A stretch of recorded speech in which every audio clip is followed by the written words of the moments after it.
오늘 말씀의 제목은 주님을 향한 고백이라는 제목으로 함께 은혜를 나누고자 합니다. 주님을 향한 고백입니다. 유대인들이 예수님을 바라보면서 예수님에게 돌로 치려고 죽이려고 사람들이 웅성웅성 모여들고 있어요. 아주 잔인하게 큰 돌을 들고 예수님을 향해서 던지려고 하는 그 긴박한 순간입니다. 이 순간에 예수님께서는 말씀하시죠. 왜 나를 죽이려고 하느냐? 왜 그러느냐? 왜 나는 선한 일을 했다. 이 선한 일이라는 것은 치유죠. 병든 사람을 치유하고 묻는 병자를 고치고 귀신을 쫓아내는 이런 일을 하셨잖아요. 이것이 선한 일이라고 하는 거죠. 선한 일. 근데 이 사람들이 어떻게 반응합니까? 선한 일 때문에 내가 너희를 죽이려고 돌로 치려고 하는 것이 아니다라고 말을 하고 있어요. 선한 일 때문이 아니다. 그건 뭐냐? 신성모독 때문에 그렇다. 신성모독 때문에 그렇다. 그러니까 이 말씀의 계속 핵심이 뭐냐면 예수님께서는 신성모독을 했다. 예수님께서 선한 일, 치유 같은 거, 귀신 쫓아내는 거, 이것은 좋은데 그것을 바라보면서 사람들은 하나님께 영광을 돌리죠. 하나님께 영광 돌리면서 하나님이 행하셨구나. 많은 사람이 하나님을 바라보게 됩니다. 근데 예수님을 바라보니까 예수님이 또 하신 말씀이 나는 하나님 아버지와 하나다라고 했어요. 아버지와 하나다. 이것이 걸린 것이죠. 이것이 마음에 걸린 것이죠. 심령을 그렇게 한 거예요. 그래서 많은 사람들이 예수님을 바라보면서 돌로 치려고 한 거죠. 아무리 사람을 치유하고 아무리 죽은 자를 살리고 귀신을 쫓아내고 선한 일을 많이 해도 유대인들은 돌로 예수님을 죽이려 했던 것은 단 한 가지 이유, 신성모독이다. 네가 어찌 사람이 되어서 하나님과 동등됨을 취할 수 있겠느냐. 바로 이것이죠. 이 신성모독 때문에 죽이려고 했다. 이렇게 얘기하고 있어요. 이 사람들이 생각하는 하나님에 대한 개념, 그리고 예수님이 생각하는 하나님에 대한 개념, 이것이 다르다는 것을 우리가 볼 수 있어요. 예수님은 하나님을 어떻게 생각하시면서 사역을 하셨는가? 그리고 사람들은 또 어떻게, 이 땅의 사람들은 하나님을 어떻게 생각하며 사역을 했는가? 이것을 보면 차이가 있다는 것인데 우리가 세 가지의 고백을 보면서 더 들여다보겠습니다. 첫 번째 고백은 바로 우리가 잘 알고 있는 도마지요. 예수님께서 부활하셨을 때 믿지 않았어요. 의심했어요. 그럴 리가 있나? 있을 수가 없다. 도마는 내가 내 두 눈으로 확인해야 된다. 봐야 된다. 못자국 난 걸 내가 봐야 되고 옆구리에 그 창자국 내가 봐야 된다. 그래야지 내가 믿겠다. 도마가 말했죠. 이렇게 의심했어요. 근데 예수님이 실제로 부활하신 예수님이 갑자기 나타나셔서 도마가 있을 때 나타나서 너의 손가락으로 내 옆구리에 손가락 집어넣어봐라. 창자국에 집어넣어봐라. 그럴 때 이 도마가 예수님 앞에 엎드려서 고백하죠. 나의 주 나의 하나님이시여. 그제서야 믿습니다. 마음이 막 녹아내리죠. 도마가. 큰일 났다 이건 솔직히. 부활하신 예수님 진짜 나타나셔가지고 죽었다고 어떻게 살아나냐고 믿지 않았던, 의심했던 도마가 예수님이 진짜 나타나시니까 그 앞에 서시니까 나의 주 나의 하나님, 이런 고백을 해요. 나의 주 나의 하나님. 하지만 예수님은 그 고백을 들으시고 나의 주 나의 하나님, 그 고백을 들으시고 어떻게 해요? 칭찬하지 않았죠. 보지 않고 믿는 사람이 복되다. 네가 복되도가 아니고 도마야 네가 참 복되다, 이것이 아니라 보지 않고 믿는 사람이 복되다 라고 말씀하고 있어요. 나의 주 나의 하나님. 유대인들이 메시아를 기다리면서 보통적으로 고백할 수 있는 것이 바로 나의 주 나의 하나님. 당연히 기대하고 당연히 고백할 수 있는 것은 나의 주 나의 하나님. 우리를 이스라엘을 구원하실 거예요. 유대인들을 구원하실 거예요. 우리 민족을 구원하실 거예요. 우리 하나님. 나의 주 나의 하나님. 당연한 것이었어요. 나의 주 나의 하나님. 누구나 유대인들이 다 고백해야 될 것이었어요. 나의 주 나의 하나님. 근데 도마는 예수님을 향해서 고백하지 못했다가 보고 고백하게 됐어요. 하지만 예수님은 칭찬하지 않았다는 것을 우리 집중해야 돼. 칭찬하지 않았구나. 결코 칭찬하지 않았다.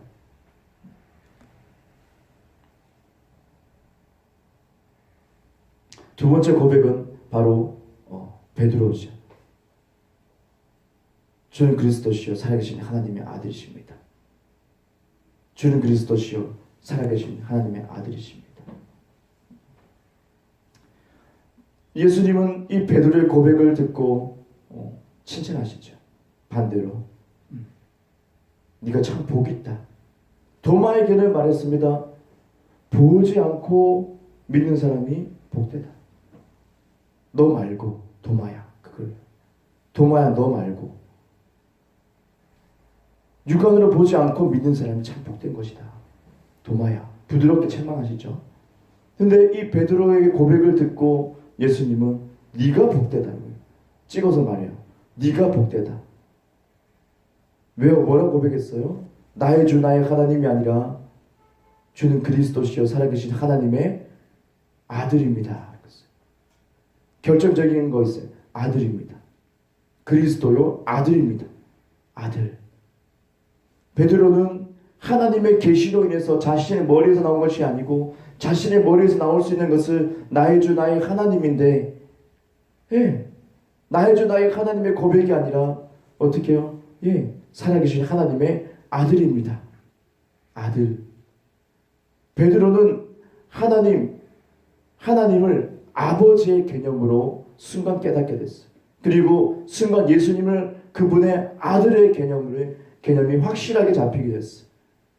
그래서 아버지와 아들에 대한 계시, 아버지와 아들에 대한 개념, 아버지와 아들에 대한 그 사실, 이것을 예수님께 고백한 거예요. 예수님은 즉각적으로 네가 복되다라고 했어요. 다른 보지 않고 믿는 사람이 복되다. 그것 중에서 네가 복되다라고 했어요. 네가 복되다. 베드로 네가 복되다. 실제로 복된 사람, 하나님의 복되다라고 여길 수 있는 사람, 하늘의 복을 가지고 있는 사람, 하늘의 복을 소유하고 살아가는 사람이 누구냐? 아버지와 아들에 대한 개념, 아버지와 아들에 대한 사실, 아버지와 아들에 대한 믿음, 이것을 확실히 가지고 있는 그 사람이 하나님이 인정하는 복되다라는 사람이에요. 복되다. 근데 많은 사람들은 가지고 있는 개념은 주는 뭐요? 나의 주 나의 하나님, 나의 주 나의 하나님. 여기에 담겨있는 뜻이 뭐예요? 나의 창조자, 전능하신 하나님, 높으신 하나님, 사람과 같지 않고 가장 높은 곳에 계신 하나님의 개념, 그것을 가지고 있는 전능하신, 우리가 감히 하나님 앞에 다가설 수 없다. 감히 주님 앞에 갈 수 없고 죄인들은 가면 즉각적으로 죽어버리고 어떻게 우리가 범접할 수 없는, 가까이 갈 수 없는 너무 두려운 대상에 하나님, 나의 주, 나의 하나님, 이런 개념과 믿음을 많은 사람들이 가지고 있는데 베드로는 다르게 살아계신 하나님의 아들이십니다. 예수님을 그렇게 고백함으로 아버지와 아들에 대한 개념과 믿음, 이것을 고백함으로 네가 복되다라고 했어요. 네가 복되다. 네가 복되다. 예수님이 이 땅에 오셔서 어떻게 했습니까? 물세례 받았어요. 세례 요한으로부터 물로 세례 받는데 하늘의 성령이 비둘기처럼 내리시면서 어떻게 소리가 납니까? 하늘에서 내 사랑하는 아들이다. 하나님이 인정하는 내 아들이다. 이 땅에 선포된 것은 아버지와 아들에 대한 계시와 아버지와 아들에 대한 믿음, 아버지와 아들에 대한 그 개념이 선포된 거죠. 내 사랑하는 아들이다. 내 사랑하는 아들이다. 하지만 주위 많은 사람은 나의 주 나의 하나님, 우리 이스라엘을 구원하실 하나님, 나의 주 나의 하나님의 개념을 계속 가지고 있어. 사람이 범접할 수 없고 가까이 할 수 없는 두려운 하나님. 하지만 예수님은 철저하게 성령을 받으시고 메시아적 사역을 하시면서 어떻게 했어요? 어떤 개념이었어요? 아버지와 아들의 관계 속에서, 아버지와 아들의 믿음 속에서, 아버지와 아들의 신뢰감 속에서, 아버지와 아들의 사랑 가운데서 사시고 사역을 하셨다는 것을 우리가 집중해야 돼요. 철저하게 예수님은 철저하게 아버지와 아들의 관계 속에서 치유했어요. 아버지와 아들의 관계 속에서 죽은 자를 살렸어요. 아버지, 항상 저희 기도를 들어주심을 감사하나이다. 하지만 사람들은 나의 주, 나의 하나님의 개념으로 성전에 가서 기도하고 짐승을 잡고 피를 흘리고 하나님을 경배하고 나의 주, 나의 하나님의 개념으로 계속 갔어요. 근데 예수님이란 사람이 나타나서 갑자기 아버지라고 그래. 아버지, 하나님을 아버지라고 계속 그러고, 아버지 내 항상 기도를 들어주심을 감사합니다 막 그런 얘기하고 막 죄사하고, 나의 주 나의 하나님의 개념 속에서 봤을 때는 신성 모독인 거죠. 네가 왜 동등하게, 하나님과 동등하게 그렇게 얘기하는 거냐? 네가 그분의 아들이라고 말도 안 되는 소리다. 우리는 범접할 수 없어. 우리는 인간으로서 하나님을 가까이 할 수 없는 것이야. 그럼 네가 왜 그렇게 하느냐? 그 당시 때 영적 지도자들이 그렇게 말을 했던 거죠. 어떻게 네가 신성 모독을 그렇게 할 수 있느냐? 네가 왜 아들이냐? 네가 왜 그런 권세가 있느냐? 근데 예수님은 끝까지 계속 아버지, 아버지를 찾아요. 아버지, 아버지 계속 말해요. 아버지, 아버지, 아버지. 내 아버지가 이제 네 아버지가 될 것이다. 십자가에 달리시기 전에 제자들에게 말씀합니다. 내 아버지가 네 아버지 된다. 내 아버지가 네 아버지 된다. 제자들은 몰라요. 무슨 말인지. 주구정책 예수님은 좀 달라요. 이상해요. 계속 아버지를 찾았어. 우리는 하나님을 찾고 있는데 예수님은 계속 저 가서 아버지 찾고 있고, 기도할 때 아버지, 아버지, 많은 사람들 앞에 나사로 살릴 때도 아버지. 이상하다. 바리새인들이 봤을 때는 안식일날 아무것도 하면 안 되는 거예요. 아무 일도 하지 마라. 율법 속에서 아무것도 하행하면 안 될 것이다. 그렇게 나의 주 나의 하나님의 개념으로 살고 있는데, 예수님은 안식일날 갑자기 손 마른 자를 치유하고, 그죠? 많은 병든 자를 치유하고 회복케 하고 일을 한단 말이죠. 거스린 거예요. 나의 주 나의 하나님의 개념 속에서 거스리는 거예요. 아니, 율법을 지키지 않아. 전능하신 하나님이 주신 율법을 지키지 않아. 저 예수란 사람이 자기도 사람인데 지가 아들이래. 막 하나님 보고 아버지라 그래. 신성 모독이야. 또 빨리 죽여야겠다. 그런 생각을 가지고 있어. 예수님은 안식일날 일했어요. 왜요? 아버지와 아들의 관계 속에서, 아버지와 아들의 개념 속에서, 아버지와 아들의 믿음 가운데, 아버지와 아들의 사랑 가운데서 불쌍한 사람들을 보고 치유했어요. 죽은 자를 살렸어요. 가난한 사람을 도왔어요. 제자들도 따라다닙니다. 예수님과 함께합니다. 안식일날 일을 합니다. 다 비난합니다.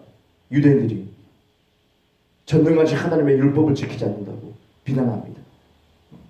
하지만 아버지와 아들의 관계 속에서 살아가는 예수님은 그것을 초월해버립니다. 그것이 문제가 되지 않는다는 것을 압니다.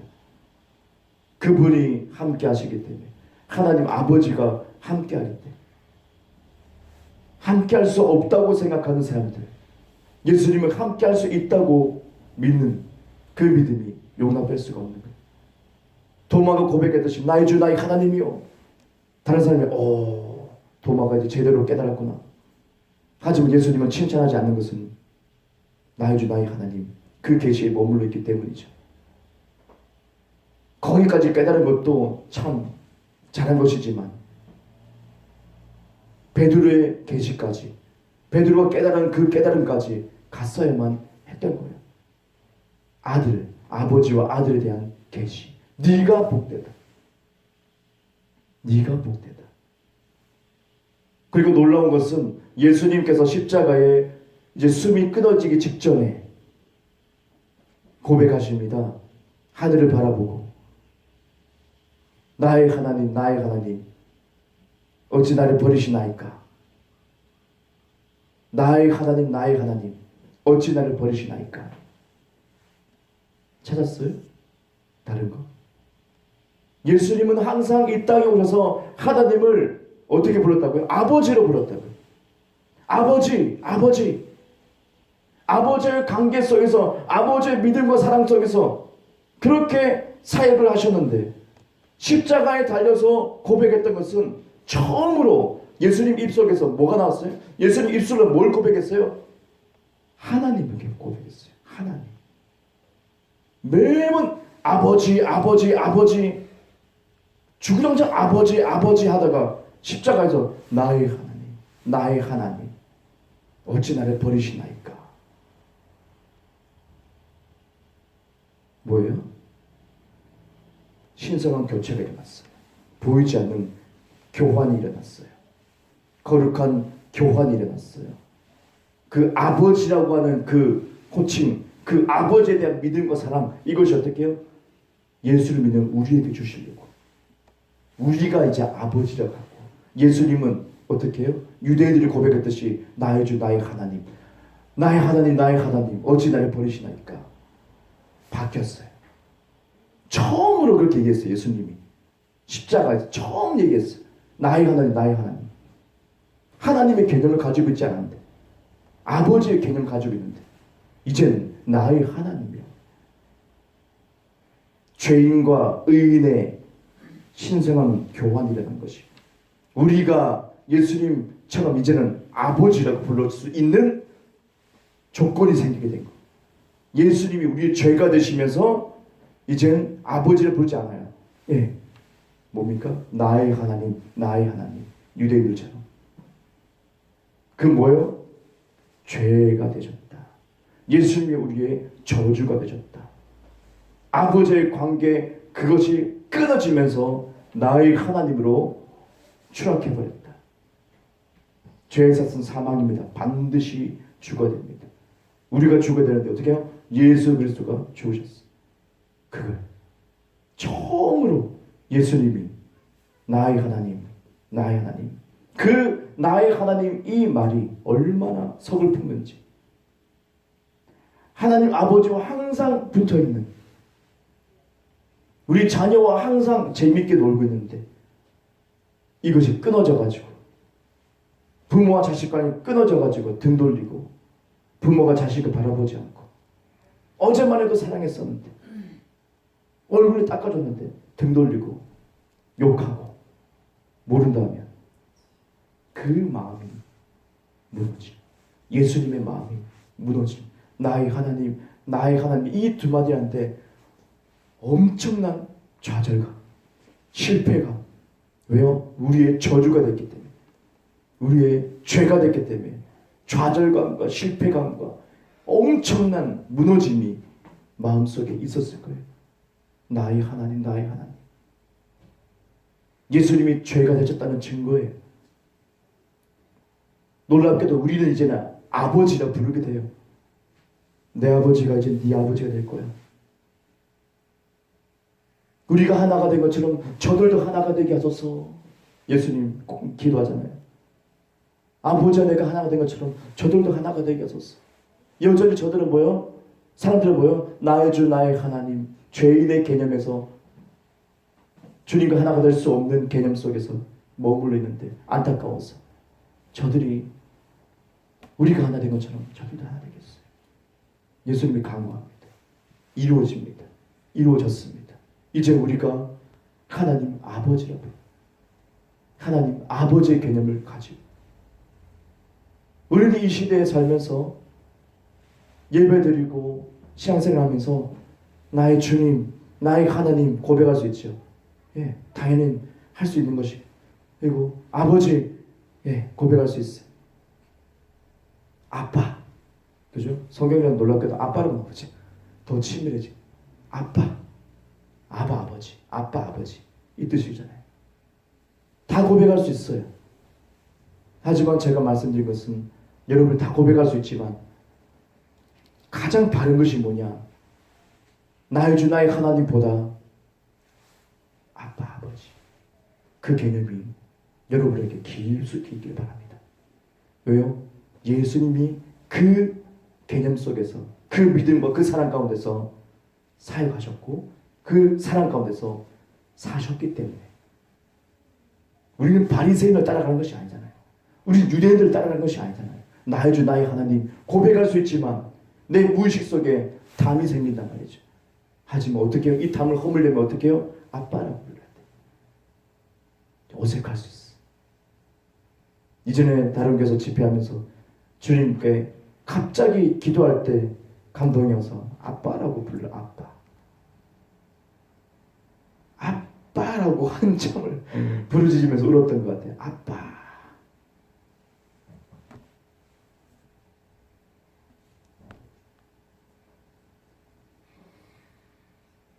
생각보다 하나님은 우리와 더욱 가까이 있습니다. 아버지, 벽이 또 있는 거 아빠가 더 좋은 거. 저와 여러분이 가질 수 있는 여러 가지 개념이 있지만 이제 저는 알잖아요. 복음 때문에 알잖아요. 저와 여러분이 하나님 우리 아버지인 것을. 근데 여전히 주님 하나님이라는 개념 그것을 가질 수 있거든요. 더 우리 깊이 들어가자. 그래서 아버지, 아빠라는 개념, 좋은 나의 아버지, 풍성하시고 여유 있으신 아버지, 아주 젠틀하신 아버지, 부족함이 없는 아버지, 나를 항상 안아주시고, 그죠? 나를 업어주시는 아버지. 그 개념과 그 믿음과 그 사랑이 우리 심령 안에 깊이 들어오기 원합니다.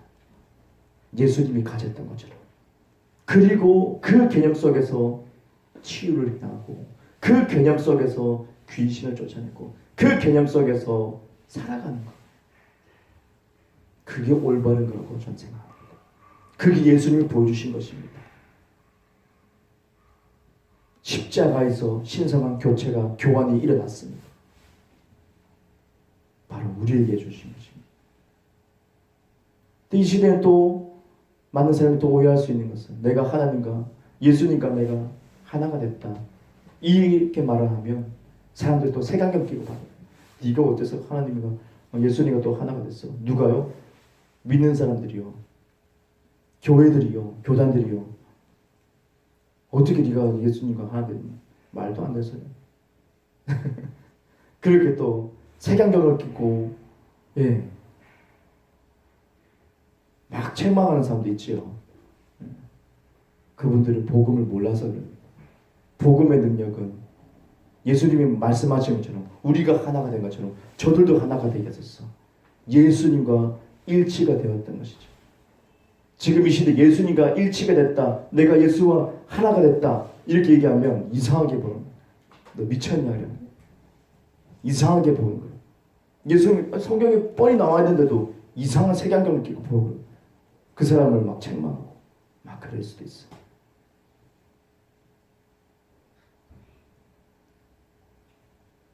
우리도 고백을 잘해야 되겠죠? 나는 예수와 하나야. 그렇게 주장하면 이상하게 들릴 수 있어. 근데 우리는 예수님과 하나입니다. 그러면 아멘 할 수 있어. 그런 지혜가 또 필요한 것 같아요. 그리고 나는 예수와 하나 됐습니다. 하나 됐어. 이보다 그리스도 예수 안에서 하나가 됐다. 또 그런 또 지혜가 있어야 될 것 같아요. 왜냐하면 하도 이상한 이단이 하도 많아서 사람들이 의심부터 하고 시작하기 때문에 그런 것 같아요. 하지만 이 복음의 아버지와 아들에 대한 계시는 순탄하지는 않은 것 같아요. 성도들 가운데서도 순탄치 않은 것 같아요. 이것이 물 흐르듯이 내 안에서부터 물 흐르듯이 우리 교회 모든 성도님과 성도님 사이에서 물 흐르듯이 아버지와 나는 그리스도 예수 안에서 하나가 됐다라는 이 말이 자연스럽게 물 흐르듯이 대화가 되고 그죠? 한 마음이 된다면 얼마나 좋을까요? 하지만 누군가는 껄끄러움이 있거든요. 지가 뭔데 한 예수님과 하나 됐대? 지금 뭐 다 된 거야 가면? 막 거룩한 거야? 막 거짓말하고 막 그러던데 막 그렇게 얘기하죠. 오해한 거죠. 오해. 복음을 몰라서 아직 복음을 깨닫지 못해서 그렇게 얘기할 수 있죠.